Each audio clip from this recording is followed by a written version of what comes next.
বন্ধুরা, আজ আমি তোমাদের সাথে একটা ছোট্ট কথা শেয়ার করার জন্য এসেছি। ঘটনাটা পুরো বলবো, কিন্তু তোমরাই আমাকে বলবে যে আমি ভুল বললাম কি ঠিক বললাম। তো চলো গল্পটা শুরু করি। দেখো, যারা আমাকে চেনে, মানে আমার বন্ধুবান্ধব বা আমার পাড়ার লোকেরা, তারা সবাই জানে আমি একজন পেট লাভার। পেট লাভার বলতে আমি কুকুর ভীষণ ভালোবাসি। ইনফ্যাক্ট আমার ঘরে একটা বিড়াল আছে, আর আমার রাস্তায় অগণিত কুকুর রয়েছে, যাদেরকে আমি প্রত্যেক দিন আমার যতটুকুনি সাধ্য কাউকে মাংস ভাত খাওয়াই, কাউকে বিস্কিট খাওয়াই, এটা আমার ক্ষমতার মধ্যে আমি করি।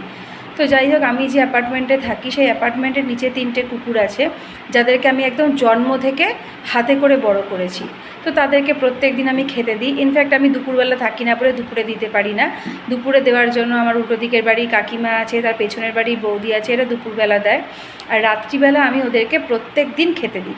তাদের ঝড় জল বৃষ্টি তুফান যাই হোক না কেন, আমি যদি কোথাও ঘুরতেও যাই তাহলে আমি একজনকে ফিটিং করে রেখে যাই এবং তাকে আমি মাংস দিয়ে যাই। সেরা প্রত্যেক দিন রাত্রিবেলা নিয়ম করে আমার হয়ে খেতে দিয়ে দেয়। এই গেল এই কথা। এবার আমাদের গলি থেকে বেরিয়ে জাস্ট একটু দূরেই আর একটা জায়গায় আমি খেতে দিতে যাই, যেখানে 4টে থেকে 5টা কুকুর রয়েছে। তো আমি খেতে দিতে যাই ঠিক 7:30 থেকে 8টার মধ্যে। যদি খুব বেশি বৃষ্টি না হয় তাহলে ওই টাইমটা আমি মেনটেন করি। তার কারণ হচ্ছে ওইখানকার কুকুরগুলো আশা করে বসে থাকে যে আমি ওদেরকে খেতে দিতে যাব।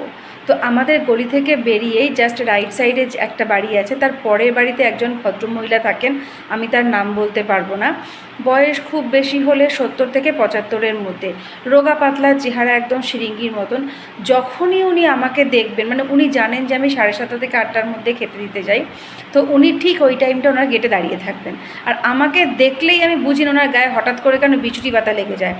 আমাকে শুনিয়ে শুনিয়ে প্রত্যেক দিন বলবে, এই এসে গেছে আবার কুকুর নিয়ে আদিক্লাপনা করতে, এই এখন জায়গায় জায়গায় খেতে দেবে, কুকুরগুলো চিৎকার করবে, মারামারি করবে, আর পারি না বাবা, এসব যে আর কতদিন দেখতে হবে। তো এরকম দীর্ঘ প্রায় আমি 6 মাস ধরে শুনছি। কিন্তু যেহেতু উনি আমার মায়ের বয়সে, আমি ওনাকে কোনো রিপ্লাই দেই না। কিন্তু কালকে আমার ধৈর্যের বাঁধ ভেঙে গেছে। কালকে আমি ওনাকে বলেই দিয়েছি যে আচ্ছা মাসিমা, আপনার কি কোনো মানসিক সমস্যা আছে? যেই মাত্র বলেছি উনি তেড়ে ফুঁড়ে এসছে আমার সঙ্গে ঝগড়া করতে। আল্লাহ, যে প্রত্যেকটা দিন আপনি আমাকে দেখে এই সমস্ত টোন করেন কেন? আপনার কিন্তু বয়সটা টোন করার মতো নয়। না আমি আপনার কাছ থেকে পয়সা চেয়ে নিই, ওদের জন্য চাল কিনি, ওদের জন্য মাংস কিনি, না আমি আপনার বাড়ির মধ্যে ঢুকে খেতে দেই, না আমি আপনার কাছ থেকে ওদের খাওয়ার জন্য থালা চাই, না ওদের খাবার পর ওদের বাসন আমি আপনাকে ধুতে দিই, না রাস্তাটা আপনার নিজের তৈরি করা বা আপনার কেনা। আপনার কিসের এত সমস্যা? আপনি নিজে খেতে দিচ্ছেন না সেখানে তো আপনাকে কেউ কিছু বলছে না। এটা আমার মানসিকতা, আমি ওদেরকে খেতে দিতে, আপনার এত কিসের সমস্যা? এত যদি সমস্যা হয়, দরজায় বা জানলা দরজায় সাউন্ড প্রুফ নেট লাগায়, যাতে কুকুরের আওয়াজ আপনার কান অবধি পৌঁছাবে না। আর প্রতিদিন আপনি কেন দাঁড়িয়ে থাকবেন 7:30 থেকে 8টার মধ্যে?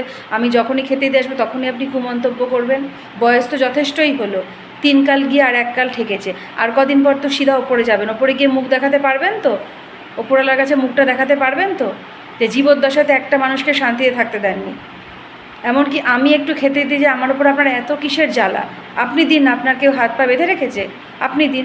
যেমন ওখানে আমি রাস্তার উপরে খেতে দিতে যাই, রাস্তা দিয়ে অনেক লোকে যায়, তো আমাকে বলে যে এই বৃষ্টির মধ্যেও আপনি খেতে দিতে বেরিয়েছেন, ছাতা মাথায় নিয়ে। বলছি কী করবো, বৃষ্টি কি আর ওদের পেটের খিদে মানবে? যদি 1 হাঁটু জল দাঁড়িয়ে যাবে সেদিন আমি ওদেরকে খেতে দিতে যাব। এটা আমার স্বভাব, আমি এটাকে আটকাতে পারি না, আমার কিছু করার নেই। তো যাই হোক, সেটাই তোমাদের সাথে শেয়ার করার ইচ্ছা ছিল, সেটাই শেয়ার করলাম। এবার পরে মনে হলো যে ওনার বয়স আন্দাজে আমি হয়তো ওনাকে একটু বেশি রুডলি বলে ফেলেছি। তো তোমরাই আমাকে বলো যে বন্ধুরা, আমি ঠিক বলেছি কি ভুল বলেছি? কারণ কালকে আমার ধৈর্যের বাঁধ ভেঙে গেছে, আমি আর সহ্য করতে পারছিলাম না। ওনার এই দীর্ঘদিনের এই ব্যবহার আমার আর সহ্য হচ্ছিল না।